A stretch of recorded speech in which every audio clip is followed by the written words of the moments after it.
Hello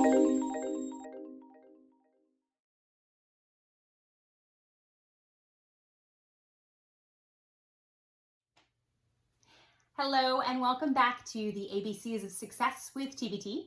My name is Rochelle, and this week we're on the letter X, which stands for Xenophile.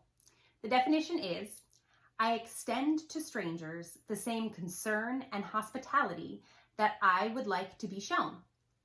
All right, Xenophile. This is not a word we use very often. It actually comes from the word xenophilia, which is a combination of two Greek words, xenos, meaning stranger, and philia, meaning lover. So you get lover of strangers. Strangers, this is the subject of our definition, are essentially people that we're unfamiliar with. And if you think about it, everybody in your life, with a few exceptions in your family, at one point or another was a stranger to you and you were a stranger to them. For example, your classmates at school or the other families at your church, at one point you didn't know them.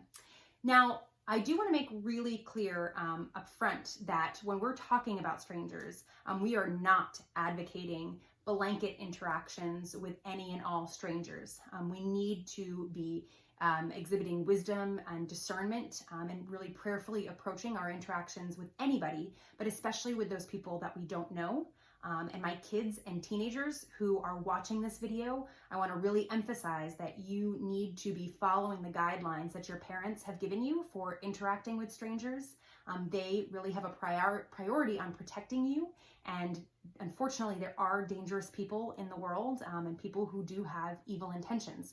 And you need to really be thinking through the context of a situation. Approaching someone you don't know in a school or church setting, for example, is a lot different than approaching or being approached by someone you don't know, say in Times Square. You need to be responsible and careful in those things. All right. When you are interacting with a safe stranger, it is good to know that you actually have been in this experience before, and it is an uncomfortable situation.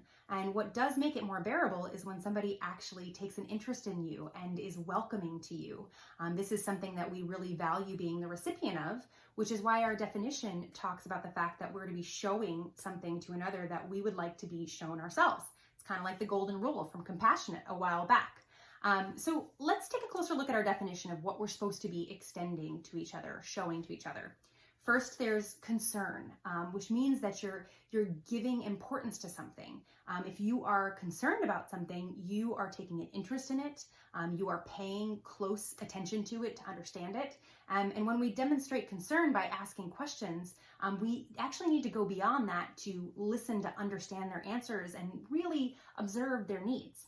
Now, hospitality is the second thing, and there is actually a whole industry called the hospitality industry, which is built on the principle of observing and meeting needs.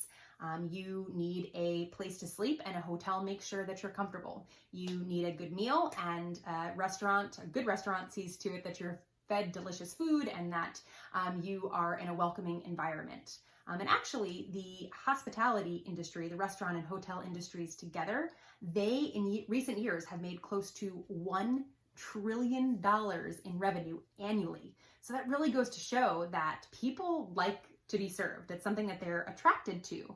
And this brings up the fact that our service to one another within the body, like we talked about in Team Worker, but also with those outside of the body, is something that draws people in.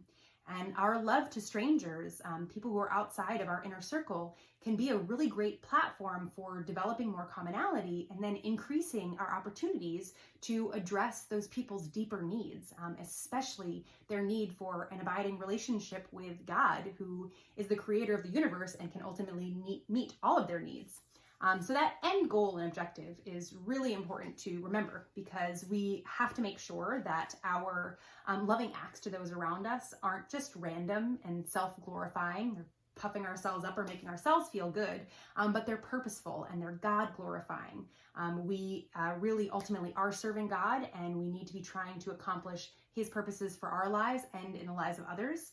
And in order to do that, we need to be seeking God's will on it, not just serving people however we feel like. And one more piece to remember on this is that we once ourselves were strangers to God. We were outside of His family, but God made a point to love us and sacrifice for us. And now that we're a part of His family, he does expect us to do the same. All right, so let's go ahead and memorize this definition with some motions. First we have, I extend to strangers. So I'm just going to go ahead and extend my hand out and shake it like I'm meeting a new person. The same concern, I'm going to take my hands up by my ears and show that I'm listening intently to their needs. And hospitality, I'm going to go ahead and get down on one knee as if I'm ready to meet whatever needs there are, I'm ready to serve, that I would like to be shown. I'm going to stand up and actually bring my hands to my chest like I just got a really nice gift, something that I really like.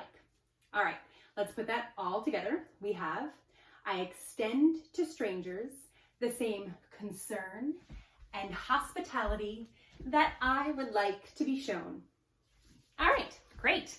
So next up is our verse, which is 1 John 3:17. It says, "But whoever has this world's goods and sees his brother in need and shuts up his heart from him, how does the love of God abide in him?" All right, don't forget to stick around for a song at the end, but first let's talk about the context. 1 John is all about having fellowship with God and with one another and the connection between those two things.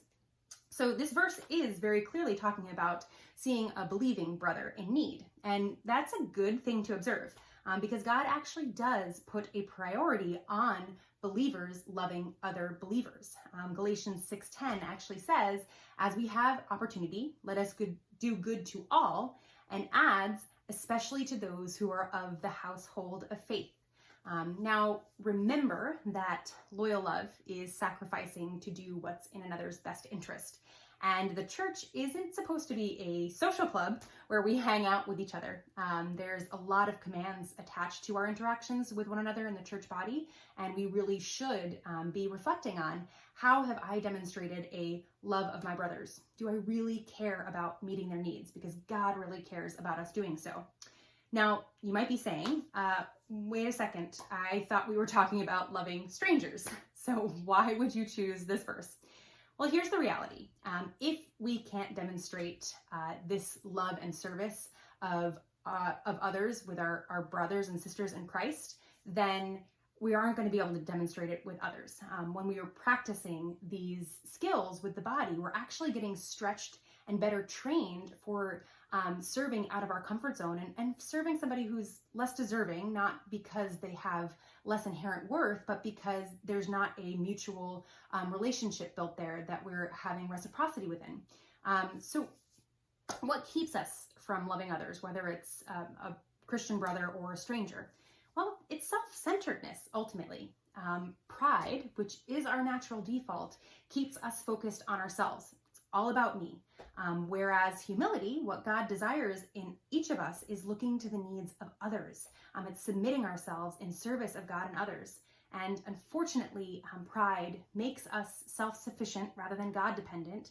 So we look at the things that we have, the resources that we should be readily sharing with others who are in need, be it material goods or time, and we look at those as our own. And this breeds greed, and it breeds a desire to hold on to those resources because you might fear losing them. And rightfully so, as hospitality does require that you are giving without expecting getting anything in return.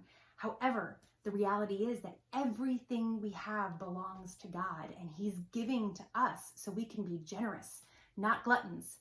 And furthermore, when we're prideful, it can harden our hearts towards others. It's pretty scary, actually, and we should really be fearful of behaving that way because our interactions with each other are a reflection of the reality of our interactions with God. And if our hearts are closed off to one another, you can bet that they're actually closed off to God too. And we see this demonstrated in our verse. It says that you have someone who has been blessed with resources, whoever has this world's goods. And he even observes the needs of another and sees his brother in need.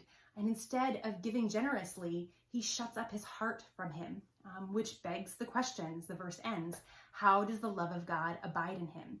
Now that's a serious question for consideration because remember, loving God and loving your neighbor as yourself are the two greatest commands per Jesus himself. And on your final examination in life, those are the two biggest questions that you'll have to answer. how did you love God and how did you love others, both your brothers and sisters in Christ and the strangers that God brings into your life. So commit yourself to developing the others focus that is needed to pass this final exam with flying colors, loving God with your whole heart, and out of that, self-sacrificially serving the needs of others. All right. Thank you for joining us. I hope you're able to join next time. Until then, bye. But